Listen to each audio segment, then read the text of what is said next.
अस्सलाम वालेकुम प्यारे दोस्तों, मालूमात की डायरी में खुश आमदीद। प्यारे दोस्तों, इन दिनों पाकिस्तानी सोशल मीडिया पर माला अली कर्दी का चर्चा है। ये मौसूम पाकिस्तान के दौरे पर है। लाहौर और इस्लामाबाद में कुछ दिन गुजारे, जहां उन्होंने पाकिस्तान की कई सियासी व मजहबी शख्सियात से मुलाकातें की, जिनकी तस्वीर उनके फेसबुक पेज पर मौजूद है। उसके बाद उन्होंने पेशावर जाना था, लेकिन चंद वजूहात की बिना पर उन्होंने पेशावर जाने का इरादा तर्क कर दिया था। पाकिस्तान में कई अफराद उनसे मिलने और इलाज करवाने की ख्वाहिश रखते हैं।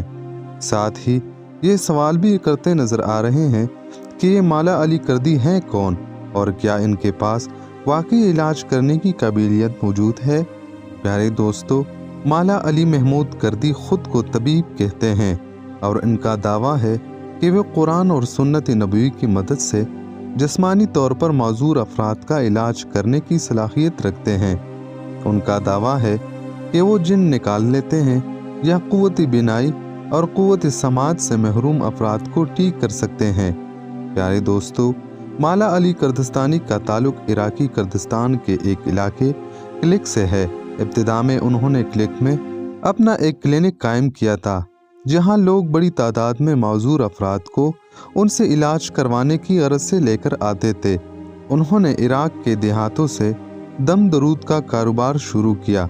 कुछ अरसा बाद अचानक उन्होंने आलिम या मजहबी शख्स का रूप धार लिया और मजहबी शख्सियात की तरह लिबास पहनना भी शुरू कर दिया। प्यारे दोस्तों, माला अली कर्दिस्तानी ने कभी किसी दीनी मदरसे वगैरह से शरीयत की तालीम हासिल नहीं की। मकामी उलमाए हजरात इन्हें सख्त नापसंद करते हैं। प्यारे दोस्तों, देखते ही देखते माला अली कर्दी की शोहरत खूब फैल गई। इसकी योमिया इनकम 6 मिलियन इराकी दिनार हो गए। ताहम बाद में कर्दिस्तानी हुकाम ने इन्हें कर्दिस्तान से बेदखल कर दिया, जिसके बाद वो सऊदी अरब चले गए। बाद आज़ां सऊदी अरब में गिरफ्तार हुए और मुल्क बदर किए गए। प्यारे दोस्तों, सऊदी हुकाम के मुताबिक माला अली कर्दिस्तानी ने सऊदी अरब में जिस शख्स की बीनाई वापस लाने का दावा किया था, वो कोई सऊदी शहरी नहीं था, बल्कि माला अली कर्दिस्तानी के अपने इलाके का रहने वाला था, और ये कि वो नाबीना भी नहीं था। प्यारे दोस्तों, इसके बाद उसने अपने कारोबार की ब्रांचेस तुर्की इस्तांबुल में भी खोल दी, लेकिन तुर्क हुकाम ने भी इनका दफ्तर सील कर दिया।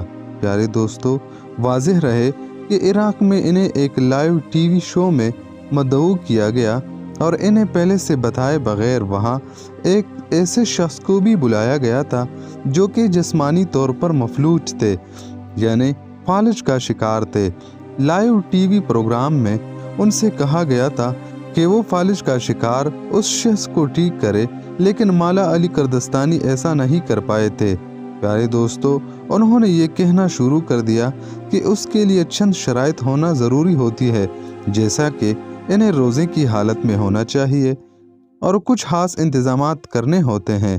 प्यारे दोस्तों, माला अली कर्दी का ये भी कहना था कि अगर कोई गंजेपन का शिकार हो और बाल उगाना चाहता हो तो वो गाय वगैरह के गोबर को एक खास किस्म के तेल के साथ मिलाकर सर पर लगाए तो 71 दिनों के बाद उसके सर पर बाल उगना शुरू हो जाएंगे। प्यारे दोस्तों, अब फैसला आपको करना है कि ऐसे बंदे को पाकिस्तान में इतना प्रोटोकॉल क्यों दिया गया और क्या बगैर तस्दीक के ऐसे बंदे को पाकिस्तान में आने की इजाज़त देनी चाहिए। प्यारे दोस्तों, आप सबको हमारी आज की वीडियो कैसी लगी, प्लीज़ कमेंट सेक्शन में अपनी कीमती राय का इजहार ज़रूर करना और मज़ीद ऐसे मालूमाती वीडियोज़ के लिए हमारे चैनल मालूमात की डायरी को सब्सक्राइब करना ना भूलिएगा।